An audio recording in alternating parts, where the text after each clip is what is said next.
সবাই যে টপ লেভেলে খেলবেন তা না, কিন্তু যখন একটা ডোমেস্টিক ক্রিকেটে ভালো ক্রিকেট হয় তখন ন্যাশনাল টিমের স্ট্যান্ডার্ডটা কিন্তু এমনি বেড়ে যায়। ক্রিকেটটা ছড়িয়ে দেওয়া একটা অনেক বড় পরিকল্পনা। যারা কোচেস আছেন তাদেরকে কিভাবে আরো আপগ্রেড করা যায়, কিভাবে আধুনিক কোচিং দেওয়া যায়, একটা পরিকল্পনা আছে মাঠে কিভাবে খেলাটা আরো বেশি খেলা যায়। যেটা স্কুলের ছেলে যদি 10টা ম্যাচ খেলে আমার চেষ্টা থাকবে সেজন্য 20টা ম্যাচ খেলতে পারে। সে যদি ওয়ানডে ম্যাচ খেলে থাকে চেষ্টা করবে সেজন্য লঙ্গার ভার্সন ম্যাচ খেলতে পারে। ডিস্ট্রিক্ট লেভেলে যারা খেলে তারা যেন ডিস্ট্রিক্ট ক্রিকেটে রেগুলার হতে পারে। আমরা শিক্ষা পরিষদের কথা বলেছি, আমরা বসেছিলাম, সেখানে কিন্তু কথা হয়েছে যে আমরা কলেজ ক্রিকেটটা আবার শুরু করি, যেন কলেজের মধ্যে ক্রিকেটটা যেন রেগুলার হয়। ক্রিকেটটা আসলে ছড়িয়ে দিতে হলে ক্রিকেট তো শুধু খেলা না, ক্রিকেট এডুকেটেড হওয়া খুব ইম্পর্টেন্ট। সো এই এখানে যারা আসেন তারা আসলে রুট লেভেলে কাজ করেন, তাদেরকে যদি আমরা এডুকেট করতে পারি, একটু আপগ্রেড করতে পারি, সেটা দিন শেষে বাংলাদেশ ক্রিকেটের জন্য কাজে লাগে। সেটাই এই প্রচেষ্টা, দিস ইজ স্টার্টেড। আমরা স্ট্রংলি বিলিভ করি একটা জিনিস যে Bangladesh cricket is not only about যারা শুধু ক্রিকেট খেলেন তাদেরকে নিয়ে।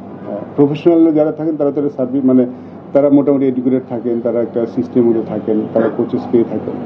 বাট আমরা যদি একটা ওভারঅল ক্রিকেটের যদি চিন্তা করি, আমরা আসলে ওভারঅল ক্রিকেটটা চিন্তা করছি। যে যেই লেভেলে কোচিং করান, যে লেভেলে টিচ করান, সেখানে যেন প্রপার কোচিংটা দিতে পারেন। নতুন যারা খেলতে আসেন তারা যেন শুরুতেই প্রপার কোচিংটা পান। আমরা এই জন্য রুটস লেভেলটার দিকে বেশি নজর দিচ্ছি।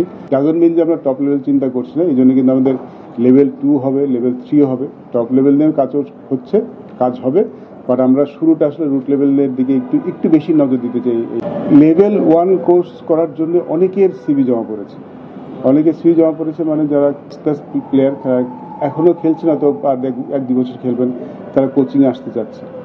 অনেকে খেলা ছেড়েছেন, অনেক বছরের অভিজ্ঞতা আছে, তারা কোচিং আসতে চাচ্ছেন, উইচ ইজ গুড। আমাদের কিন্তু অনেক ক্রিকেটাররা এত কোচিং আমি আসতে কখন দেখিনি। ইনফ্যাক্ট মানে 5-10 বছর আগে কিন্তু ক্রিকেটার এত কোচিং চাইতেন না।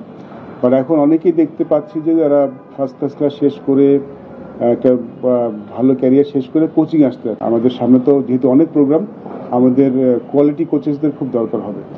আমাদের ক্রিকেটটা নিয়ে যদি আমি চিন্তা করি, আমার মনে হয় যে একটা ব্যাপার থাকে অবশ্যই, বাট কোয়ালিটি কোচিংও খুব ইম্পর্টেন্ট। ভালো কোচেসটা যদি আমরা প্রডিউস করতে পারি তাহলে অবশ্যই বাইরের দেশে তারা ডাক পাবেন। বাট আমার আসলে মূল কনসার্ন যে আমাদের যে ক্রিকেটটা, সেখানে কিভাবে আমরা আরো ভালো কোচেস প্রডিউস করতে পারি, সেখানে ভালো কোচিং করাতে পারি।